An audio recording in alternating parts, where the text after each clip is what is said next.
सतत और व्यापक मूल्यांकन समझिए, शॉर्ट में अपन इसकी क्या क्या चीजें देख सकते हैं जिनके ऊपर प्रश्न बन सकता है। बहुत बड़ा टॉपिक है, मैं वही चीजें बताऊंगा जो हमने किताब में डाल रखा है अवनी मनोविज्ञान में। इसका पार्ट, वो पार्ट याद रखना, वो है जो राजस्थान सरकार द्वारा वर्तमान में जितनी चीजें चलाई गई हैं कंप्लीटली सीसी उसी का ही एक प्रकार से सारगर्भित विश्लेषण है। मैं यहां भी जो बात कर रहा हूं बहुत इंपॉर्टेंट चीजों की चर्चा कर रहा हूं। परीक्षा में प्रश्न क्या आता है, किसी टॉपिक को कितना पढ़ते हैं वो महत्वपूर्ण नहीं है। आप महत्वपूर्ण ये है कि मैं जो पढ़ रहा हूं वहां से प्रश्न कैसे आने हैं और किन चीजों से प्रश्न आने हैं ये समझना है। सबसे इंपॉर्टेंट पार्ट है सतत व्यापक मूल्यांकन। इसमें से क्या प्रश्न आपसे पूछेगा ये समझिएगा। कॉन्फिडेंस याद रखिएगा, बहुत गजब का रखना है। दिमाग में निराशावादी विचार कदापि मत ले आना, हमेशा हंसते रहें, जिंदगी में बहुत आगे जाएंगे। आज आपको ये बाल कलरफुल दिख रहे होंगे, बच्चों ने कंप्लीटली नहला दिया है, शर्ट भी अचानक से मंगा के भी पहना है, ठीक है। ये बच्चों का मेरे प्रति प्यार है कि जब बैच पूरा होता है तो इतना प्रेम देते हैं कि खुशी होती है कि मैं उनके लिए बहुत कुछ करूँ, और ये अपने आप में एक टीचर के लिए बहुत बड़ी अभिभूत करने वाली बात होती है। खैर छोड़िए, बात कर रहे हैं अपन सतत व्यापक मूल्यांकन सीसी की। सतत और व्यापक सबसे अधिक प्रश्न जो पूछा गया वो यही पूछा गया है। सीसी की जो शुरुआत हुई वो सीबीएसई द्वारा कब हुई, 2009-10 में, ठीक है। और कक्षा 9 से इसकी शुरुआत हुई सीबीएसई ने। लेकिन सीबीएसई से हमें कोई फर्क नहीं पड़ता, राजस्थान रेट की तैयारी कर रहे हो तो आपको दिमाग में रखना राजस्थान में शुरुआत कब हुई, 2010-11। और कहां से शुरुआत हुई, अलवर के 40 विद्यालय और जयपुर के 20 विद्यालय, यहां से इसकी शुरुआत हुई, ठीक है। ये नॉर्मल प्रश्न है। और शिक्षा का अधिकार अधिनियम 2009 की धारा 29 में इसका सबसे पहले जिक्र किया गया है। एनसीएफ 2005 सीसी का समर्थन करता है अपने मूल्यांकन सुझावों के तहत। ये नॉर्मल बातें हैं जो आपको याद रखना है। सीसी को लागू क्यों किया गया, सीसी को लागू करने का उद्देश्य था जो बच्चों में परीक्षा के प्रति एक भय पाया जाता है कि फोबिया पाया जाता है। घर में 10वीं और 12वीं की बोर्ड की एग्जाम होती है तो माहौल इतना गंदा बन जाता है कि ऐसा लगता है कि पता नहीं कौन सी एग्जाम है। तो सीसी को लागू करने का उद्देश्य यही था कि जो परीक्षा के प्रति फोबिया है, आज बच्चों में डिप्रेशन आ रहा है एग्जाम्स के नाम पे, वो डिप्रेशन बचपन से समाप्त कर दिया जाए। बच्चे को ऐसा लगे कि परीक्षा कोई फोबिया नहीं है, परीक्षा कोई अवसाद का समय नहीं है, परीक्षा तो एक उत्साह का समय है और इस उत्साह को मनाने का समय है। रंग बिरंगी समारोह है और इसको रंगों की तरह हमें मनाना है, रंगों की तरह इसको निखारना है। ये उद्देश्य है सीसी का। तो एनसीएफ 2005 और आरटी 2009 में इसका समर्थन किया गया। और आरटी 2009 ये कहता है कि बच्चों में परीक्षा के प्रति भय को समाप्त करना, शिक्षा में गुणवत्ता की व्यवस्था करना, सर्वांगीण विकास पे बल देना और बालक में विद्यालयों के प्रति ठहराव को सुनिश्चित करना, नामांकन को बढ़ाना, ये सब इसके एक नॉर्मली उद्देश्य हैं। स्पेशली आप याद रखिएगा, परीक्षा के प्रति भय को समाप्त करना ये सीसी का मूल उद्देश्य है। अब समझना है इसमें प्रश्न कहां से क्या और आ रहे हैं। सीसी में दो चीजें समझनी है, सबसे पहले सतत और दूसरा शब्द समझना है व्यापक। सबसे अधिक प्रश्न इन दोनों पे पूछे गए। राजस्थान में सीसी का वर्तमान नाम कर दिया गया है SIQE, state initiative quality education, ठीक है।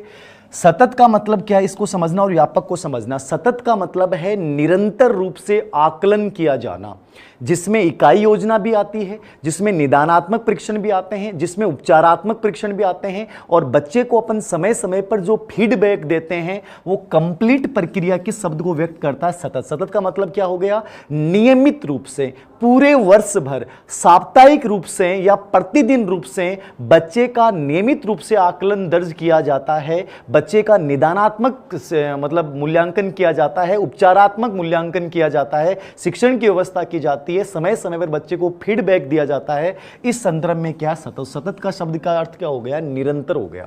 व्यापक का मतलब क्या है, व्यापक का मतलब है शैक्षिक और सह शैक्षिक। इसमें शैक्षिक भी आ गया और क्या आ गया, सह शैक्षिक भी आ गया। अब समझिए शैक्षिक और सह शैक्षिक क्या है। शैक्षिक का मतलब है कि क्लास में मेरे विषय पढ़ाने के बाद आपने क्या सीखा, इसका जो मैं मूल्यांकन करूंगा वो शैक्षिक मूल्यांकन है। विषय वस्तु का जो मूल्यांकन किया जाएगा वो शैक्षिक मूल्यांकन है। सह शैक्षिक का मतलब है क्लास में अनुशासन में कैसा है, प्रेयर में कैसा है, सांस्कृतिक गतिविधियों में कैसा है, समाज SPW कैंप में बच्चे का प्रदर्शन कैसा है। इन सभी गतिविधियों का जो मूल्यांकन किया जाता है वो कौन सा है, सशैक्षिक। तो व्यापक शब्द किसको व्यक्त करता है? कक्षागत मूल्यांकन भी और कक्षा से बाहरगत मूल्यांकन भी, इन दोनों को जो व्यक्त करता है वो कौन सा शब्द है? व्यापक। सतत व्यापक मूल्यांकन, मूल्यांकन का मतलब है इन दोनों के आधार पे डिसीजन देना, निर्णय प्रदान करना, ये सीसी का शाब्दिक अर्थ है। सबसे अधिक बार पूछा गया प्रश्न सतत और व्यापक है। अब देखिए सीसी की जब अपन बात करते हैं तो सीसी में अपन 3 मूल्यांकन की बात करते हैं। कितने मूल्यांकन की बात करते हैं? 3 मूल्यांकन की बात करते हैं। कौन कौन से 3 मूल्यांकन स्पेशली होते हैं? पहला होता है आधार रेखा मूल्यांकन। कौन सा मूल्यांकन? आधार रेखा मूल्यांकन, जिसको अपन बोलते हैं बेस लाइन इवैल्यूएशन। क्या है ये आधार रेखा मूल्यांकन? किसको बोलते हैं? क्लास में बच्चा जब भी आएगा, दूसरे विद्यालय से बच्चा जब भी आएगा, तो हमें कैसे पता चलेगा कि बच्चे का शैक्षिक स्तर क्या है? उस शैक्षिक स्तर को जो निर्धारित करने का मूल्यांकन है वो आधार रेखा मूल्यांकन है। यानी सबसे पहले अपन बच्चे का बेस तय करते हैं कि बच्चा कौन सी क्लास के किस लेवल के अकॉर्डिंग है, बच्चे को क्या आता है और क्या नहीं आता है। ये जो शैक्षिक स्तर निर्धारित किया जाता है इसको अपन बोलते हैं BLE आधार रेखा मूल्यांकन। एक तो ये समझना है। दूसरा होता है रचनात्मक मूल्यांकन, जिसको अपन बोलते हैं निर्माणात्मक मूल्यांकन। फॉर्मेटिव FA1 FA2 इस प्रकार बोला जाता है, या इसको निर्माणात्मक मूल्यांकन भी आप बोल सकते हैं। फॉर्मेटिव असेसमेंट, सीखने सिखाने की प्रक्रिया के दौरान नियमित रूप से आकलन दर्ज करना। मैं प्रतिदिन सिखाता हूं, सिखाते समय बच्चे को देखता हूं कि बच्चा क्या सीख रहा है, तो नियमित रूप से जो आकलन दर्ज करने की प्रक्रिया उसको अपन बोलते हैं फॉर्मेटिव असेसमेंट। रचनात्मक मूल्यांकन जो हमेशा क्या होता है? निदानात्मक रूप में भी होता है और उपचारात्मक रूप में भी होता है। निदानात्मक भी होता है और क्या होता है? उपचारात्मक रूप में भी होता है।